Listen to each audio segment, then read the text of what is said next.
வணக்கம் உறவுகளே! எல்லாரும் எப்படி இருக்கீங்க? எல்லாரும் நல்லா இருப்பீங்கன்னு நெனைக்கிறேன். இன்னைக்கு நம்ம என்ன பார்க்க போறோம்னா, அன்னை தெரசா அம்மா அவர்களின் பொன்மொழிகள் தான் பார்க்க போறோம். வாங்க வீடியோக்குள்ள போலாம். கண்ணுக்கு தெரிந்த மனிதரை மதிக்காவிட்டால், கண்ணுக்கு தெரியாத கடவுளை மதித்தும் பயன் இல்லை. அன்பு என்பது சொற்களில் வாழ்வதில்லை. அன்பை சொற்களால் விளக்கவும் முடியாது. செயல்களால் விளக்கம் பெறுகிறது அன்பு.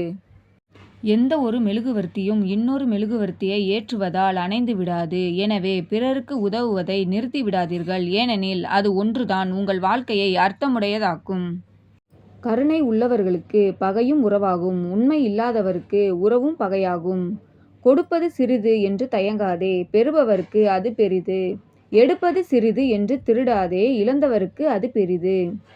அன்பை மட்டும் கடன் கொடுங்கள். அது மட்டுமே அதிக வட்டியுடன் திரும்ப கிடைக்கும். புன்னகையே அன்பின் சின்னம். அதுவே நாம் பிறருக்கு கொடுக்கும் அழகிய பரிசு.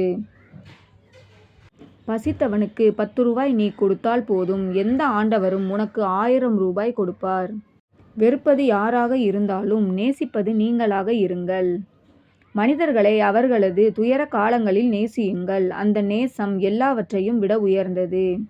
நீங்கள் செல்லும் இடமெல்லாம் அன்பை பரப்புங்கள். உங்களிடம் வந்தவர்கள் யாரும் வருத்தத்துடன் திரும்பாமல் இருக்கட்டும்.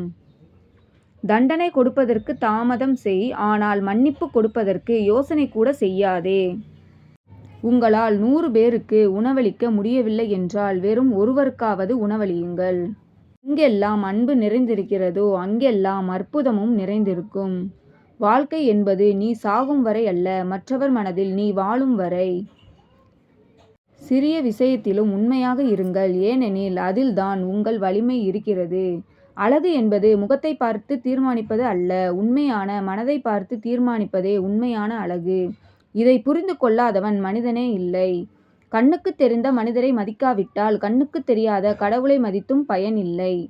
கருவுற்றால் ஒரு குழந்தைக்கு மட்டும்தான் அன்னையாக முடியும்.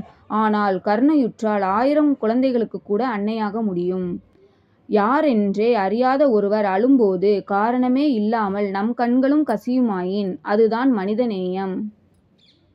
எல்லோரையும் அன்புடன் அரவணைக்கும் ஒருவரால் எந்த நிலையையும் கடந்து முன்னேற முடியும்.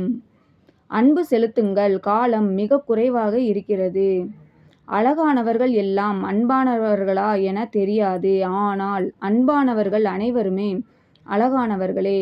இந்த வீடியோ பிடிச்சிருந்துச்சுன்னா நம்ம சேனலுக்கு லைக் பண்ணுங்கள், சப்ஸ்கிரைப் பண்ணுங்கள், சப்போர்ட் பண்ணுங்கள். ஓகே ஃப்ரெண்ட்ஸ், வேறு ஒரு வீடியோவில் பார்க்கலாம்.